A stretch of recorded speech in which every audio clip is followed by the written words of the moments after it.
At 0900 hours on September 19th, Estonian radar operators were tracking routine Baltic traffic when their screens lit up with that would make this anything but a routine morning.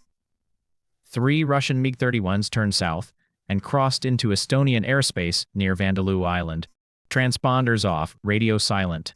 Unknown to the Russians, they'd already been tracked since takeoff from Petrova's air base. The MiGs penetrated 10 kilometers into Estonian airs, maintaining 30,000 feet where their Sazlan M radar worked best. A pilot could see Tallinn through his canopy.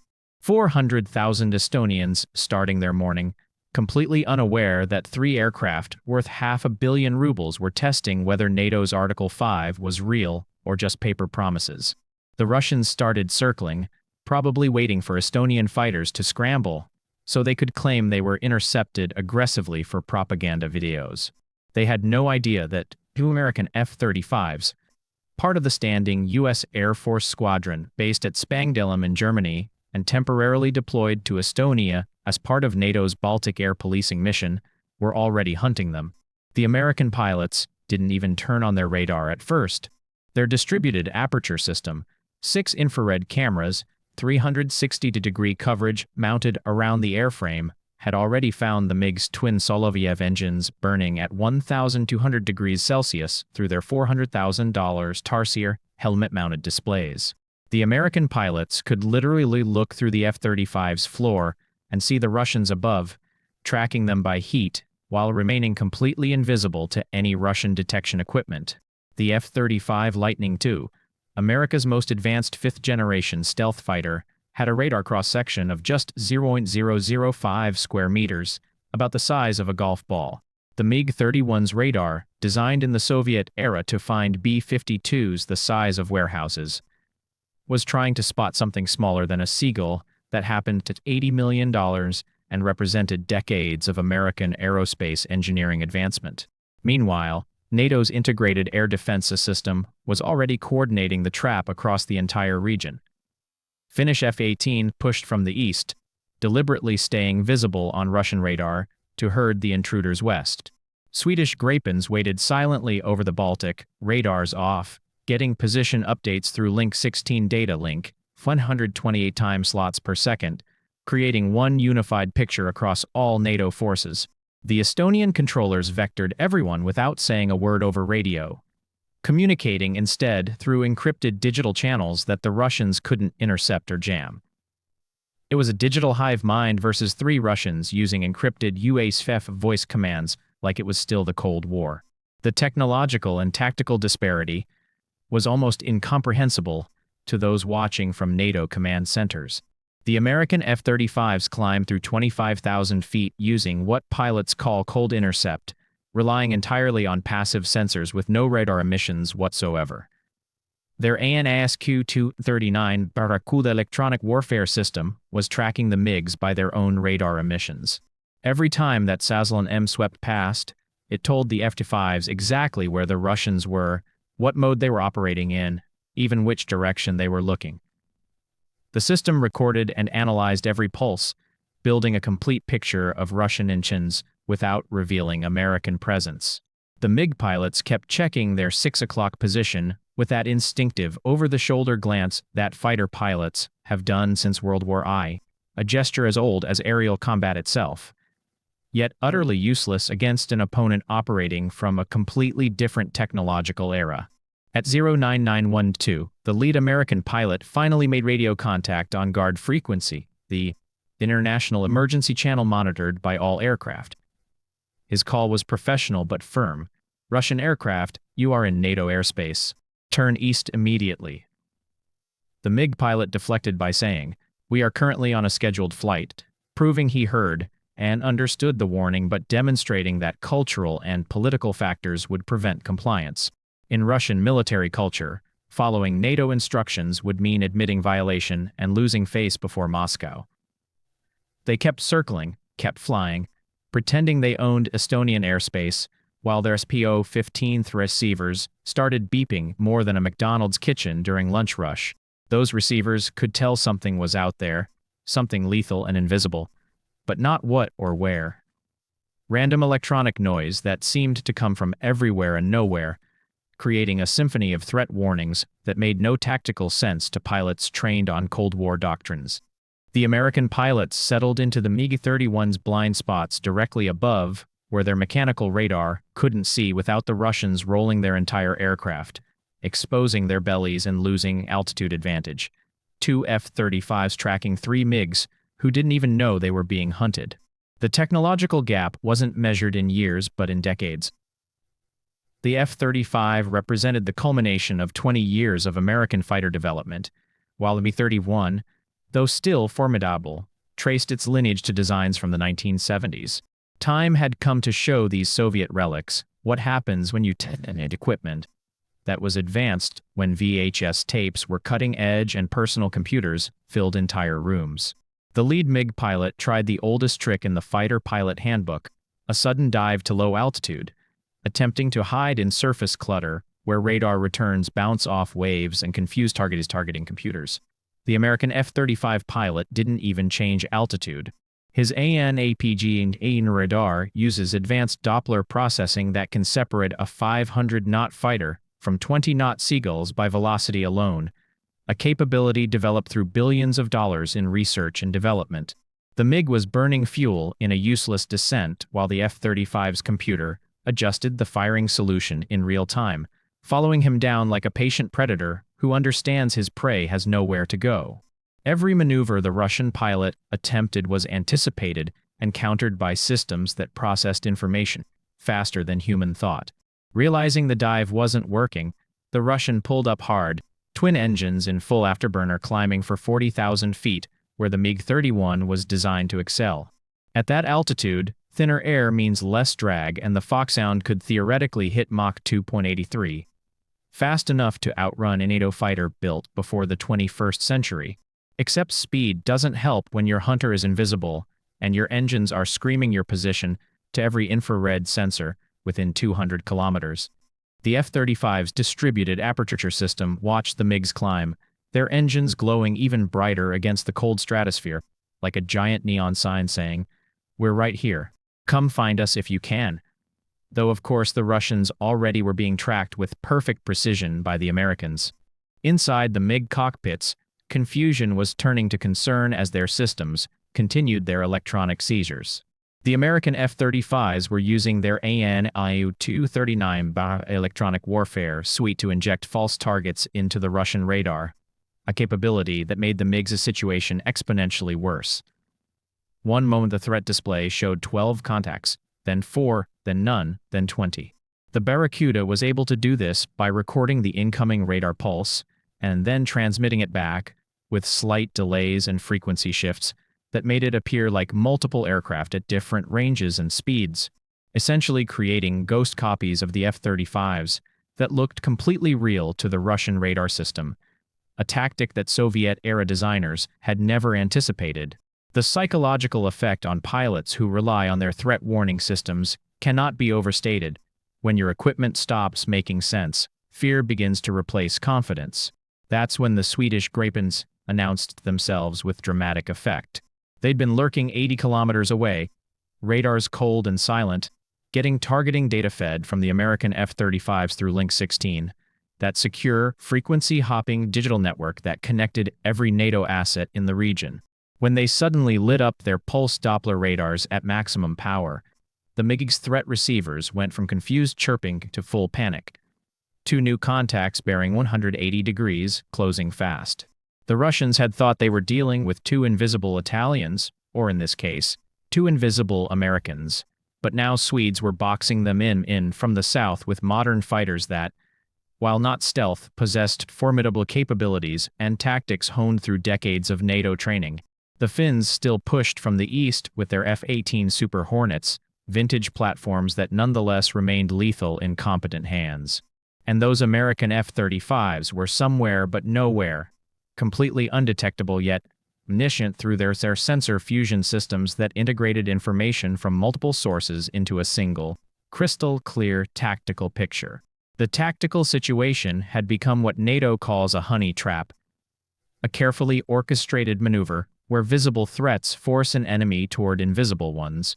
The Gripens went loud specifically to push the MiGs north where the American F-35s were waiting, executing a coordinated strategy that required perfect timing and trust between Allied forces. Sweden had joined NATO essentially 5 minutes earlier in historical terms, having completed its accession in April 2024, and here they were executing coordination like they'd been doing it for decades. The Swedish pilots could see everything the Americans saw: target speed, altitude, heading, even fuel state calculated by flight time and maneuvering energy. When one pilot saw something, they all saw it instantly, automatically, through systems designed for exactly this kind of multinational interoperability. The Russians were still using voice commands, basically playing telephone at 30,000 feet, coordinating their responses through encrypted radio, while NATO operated like a single organism with multiple sets of eyes and integrated processing power that made human communication seem primitive. The technological and doctrinal advantages had converged into an almost insurmountable tactical superiority. The lead MiG tried to break west toward the Baltic, probably hoping to make international airspace where NATO couldn't legally engage, though the Americans had no intention of allowing that escape route to remain open. The F-35s cut him off without ever appearing on radar. One American pilot illuminated him with targeting radar for exactly 1 second, just enough to make his threat receiver scream an urgent warning, then going dark before the Russian pilot could process what had happened. Before the Russian could react to that terrifying signal, the other F-35 did the same from a completely different angle. Left, right, above, below. The warnings came from everywhere, creating a sense of complete tactical vulnerability. The MiG started defensive turns, yanking and banking like their lives depended on it, which technically they did. Each maneuver burned fuel they couldn't afford to waste and created opportunities for the American pilots to improve their tactical positions. The second MiG pilot decided to try electronic warfare, activating his L-203BB Gardenia jamming pod against the F-35's frequency-hopping AN-80-81 radar that changed frequencies 1,000 times per second across multiple bands simultaneously.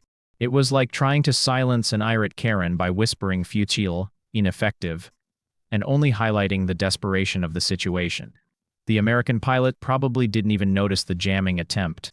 Their systems automatically switched to different frequencies faster than human thought, maintaining their lock while the Russian jammer screamed uselessly into the electromagnetic spectrum, wasting precious electrical power and fuel. Making matters worse for the Russians was that the entire NATO air defense network was now waking up across the entire region.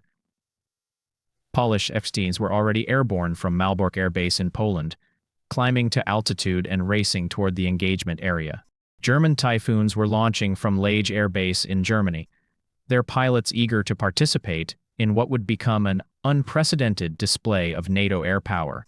NATO's air command and control system was automatically vectoring them toward the same airspace without anyone requesting backup, the system pulling radar data from every sensor in the alliance and creating one common operating picture.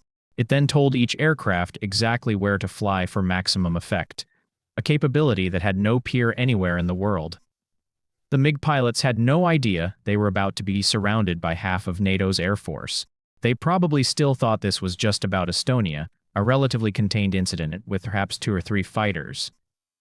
Instead, their mistake had triggered a response that stretched from Stockholm to Rome, from Warsaw to Berlin.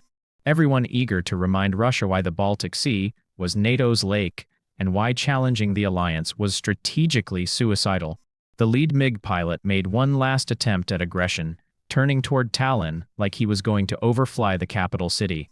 The moment his nose pointed at Estonia's largest city, with its 400,000 civilians starting their day with no knowledge of the drama unfolding above them, alarms went off in NATO command centers.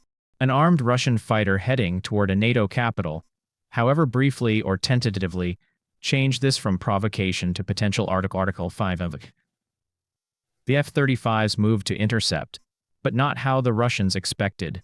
Instead of blocking their path directly in a traditional dogfight posture, the American pilots started what fighter pilots call herding, using the MiG's own fear and tactical limitations against them. One F-35 would spike them with radar from the left, forcing them to break right into a pre-planned tactical position. The moment they turned, the other F-35 would spike from below, forcing them to climb into even worse geometry. Each defensive reaction, each turn, each climb pushed them further from Tallinn and closer to the engagement box that Polish F-16s and German Typhoons were forming to the west. The Russians were being moved like chess pieces by an opponent they couldn't even see, manipulated through fear and electronic warfare into positions of maximum tactical disadvantage.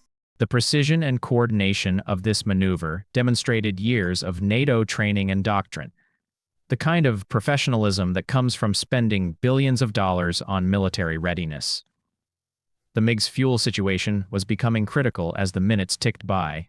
They'd been yanking and banking for 15 minutes, each defensive turn burning fuel they couldn't spare, each climb using precious kerosene in a race against physics and geography.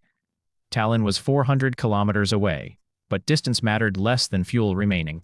At their current consumption rate, with their engines running at high power settings trying to escape threats they couldn't identify, they had maybe 18 minutes before transforming from an aircraft to a submarine, a grim reality that every pilot understands viscerally.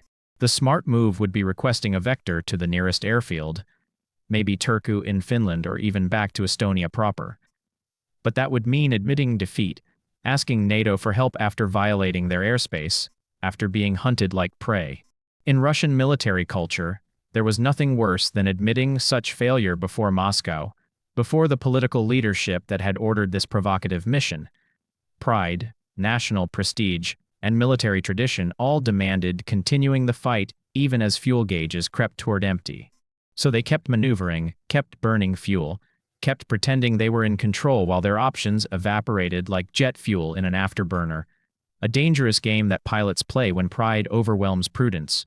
That's when the Polish F-16s arrived from the west, and they came in aggressive, their intentions unmistakable. Their radar systems locked onto the MiGs immediately. Not subtle, not polite, just pure electromagnetic hostility that said unmistakably, "Your mission is over."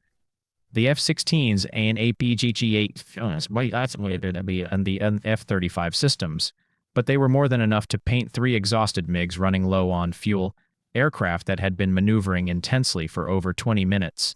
This wasn't just an intercept. It was historical payback delivered at 30,000 feet, a moment of vindication for a nation that had lived under Soviet domination and now stood as a proud NATO member capable of defending its own airspace with American partnership and support. German Typhoons swept in from the south, their Captor E-scan radars representing the best of European engineering and German precision. These weren't stealth fighters like the F-35s, but they didn't need to be. The Typhoon was built for one thing and one thing only: air superiority through overwhelming performance and combat capability. Twin Eurojet engines producing 40,000 pounds of thrust each, super cruise capability without afterburner needing to be engaged continuously, and a radar that could track a tennis ball at 100 kilometers or more. The Germans took position above the MiGs, occupying the ultimate high ground in air combat. If this went kinetic, if weapons were actually fired, the Russians would be caught between Poles looking for revenge and Germans with precision weapons like the Iris-T and AMRAAM missiles. Not a good place to be for any pilot concerned with survival. The MiGs were now surrounded by American, Polish, German, Swedish, and Finnish fighters, a force totaling over 10 NATO aircraft from 5 nations. Italian F-35s they couldn't see from their position, Swedish Gripens to the south forming a wall of modern radar-equipped fighters, Polish F-16s, the west with their crew determined to protect their nation, German Typhoons from above with engines and weapons ready for instant deployment, and Finnish F-18 still pushing from the east with persistence that their reputation for military professionalism. Every escape route led into someone's weapons envelope, every direction offered only destruction. Meanwhile, Danish 16s from Skridstrup reported airborne and heading south toward the engagement area. Norwegians were spinning up their fighters and considering their own contributions to this historical moment. Even the Dutch were asking if they needed help, if their F-16s could be useful in what was rapidly becoming the largest peacetime NATO fighter Intercept in decades.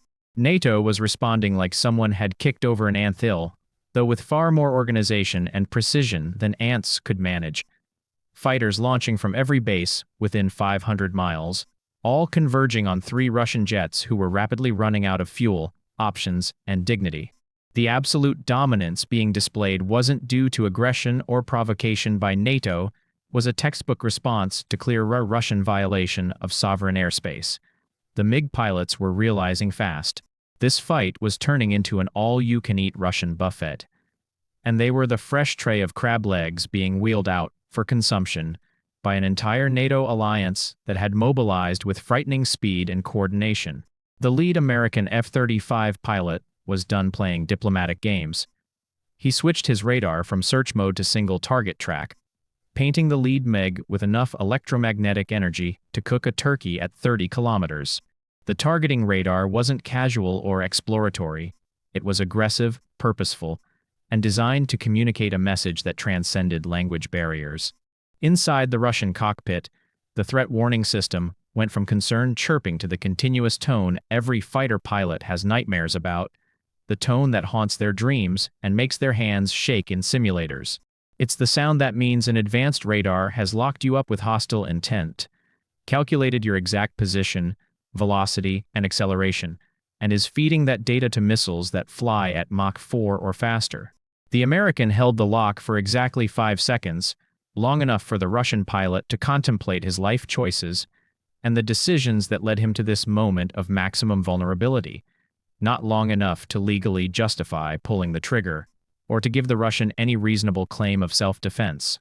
Through his helmet display with its holographic symbology, the F-35 pilot could see the firing solution updated 50 times per second, each recalculation confirming the perfect geometry of what would happen if weapons were released.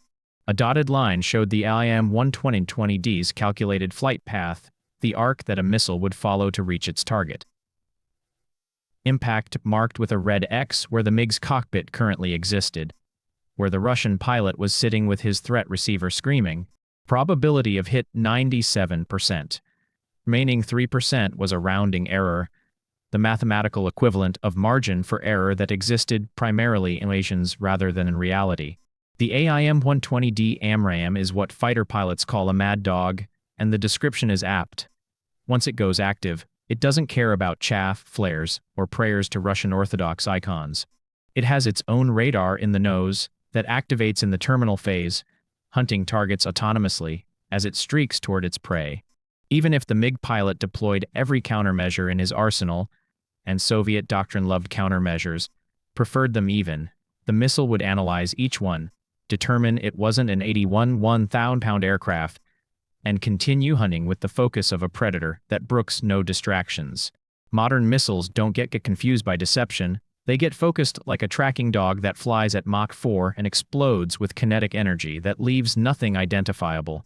The Russian pilot's hands were shaking as he processed his options, or rather as he recognized that he had no options left.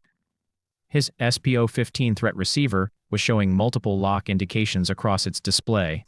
Not just F-35, but now Polish F-15s and German Typhoons had joined the electromagnetic party, each adding their own targeting radars to the growing symphony of threats. Every direction showed threats. Every frequency showed jamming or hostile radar. Every option led to destruction or surrender. Soviet training said to be aggressive, to push back against threats, but Soviet training assumed you could see your enemy and had some tactical advantage to exploit. Here in this moment, against these aircraft, with this technological disparity, aggression would be suicidal. Finally, mercifully, the lead MiG pilot broke radio silence on guard frequency with the words every NATO pilot hoped to hear, returning to base. The other 2 MiGs immediately banked west towards Kaliningrad, their pilots note relieved that someone had made the decision to abandon this mission and seek home. But NATO wasn't done teaching lessons about the cost of challenging the alliance. As the MiGs turned toward Kaliningrad, Swedish Gripens took escort position 500 meters off their right wing, close enough to count rivets on the fuselage, far enough to avoid collision if the Russians tried something stupid that might end in tragedy. The Swedish Rafale Lightning targeting pods started recording in 1080p, capturing every detail of the MiG's configuration with crystalline clarity. Weapons loadout, electronic warfare pods, external stores, even tail numbers that would tell intelligence analysts which units Putin was using for provocations and international incidents. Every frame would be studied, cataloged, filed, and shared among NATO intelligence agencies from the moment the recording was complete. That intelligence would become part of a growing pattern of Russian behavior, data points on a graph showing increasing aggression and decreasing competence. At the Polish border, F-16s took over escort duty with the enthusiasm of kids who just got permission to stay up late on a school night. The Polish pilots maintained missile lock continuously on the lead MiG-31, the constant stream of radar pulses, creating that warning tone in the Russian cockpit continuously. Not enough lock to justify engagement in any legal or ethical framework, just enough to keep that warning tone singing in the Russian headsets for the entire 400-mile flight home, a constant reminder of vulnerability and dependence. It's called aggressive escort in official military reports, though fighter pilots everywhere called it trolling, the electronic equivalent of a bully following his victim home while maintaining the right-of-way but never quite crossing the legal line into overt assault.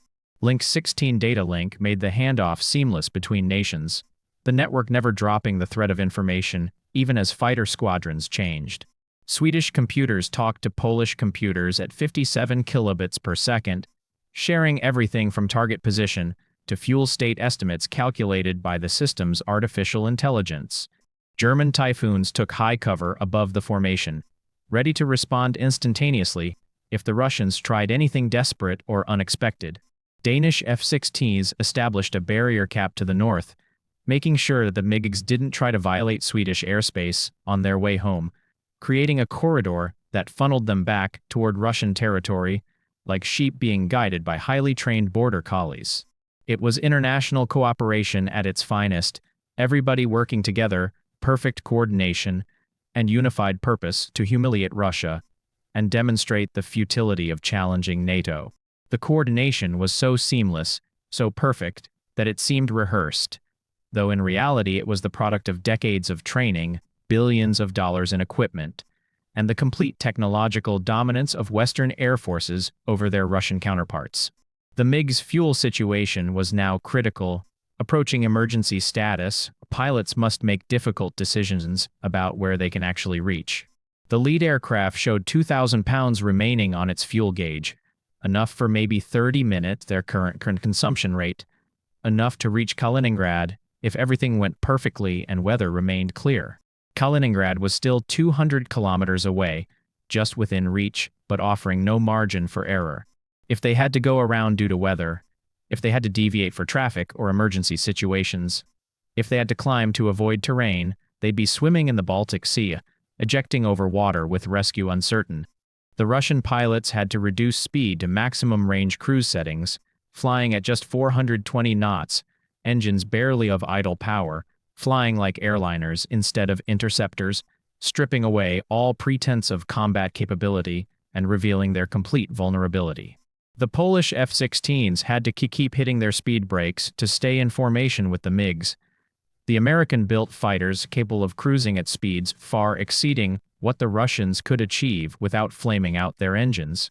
As they approached Kaliningrad, Russian Su-27s scrambled to meet them, the pilots of those fighters probably expecting to escort wounded heroes back from a glorious mission defending Russian sovereignty. Instead, they found 3 MiG-31s being shepherded by half of NATO like delinquents being walked to the principal's office, their fate sealed not by weapons but by decisions made hours earlier. The Su-27 pilots probably had immediate questions as they approached, questions that would only multiply upon contact.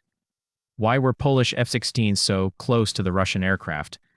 Why were the MiGs flying so slowly, barely maintaining airspeed? Why did the pilots look like they'd seen ghosts, their body language and radio transmissions suggesting trauma rather than triumph? The answers would come later in debriefs that nobody wanted to give, in reports that would be filed away and scrutinized by commanders who would wonder how 3 aircraft could be humiliated so thoroughly without a shot being fired. The American F-35 pilots watched the MiGs disappear into Kaliningrad airspace and cross back into international space, then turned west toward home, their mission accomplished without any weapons employment. They'd been airborne for 2 hours, had plenty of fuel remaining, because their efficient engines and smart flight profiles had preserved their endurance, and hadn't even turned on their radars until the very end, relying entirely on passive sensors and their superior situational awareness. The technological superiority displayed was so complete it was almost unfair, almost cruel in its absoluteness. The F-35s had never been in danger, never had to employ weapons, never had to demonstrate their full capabilities.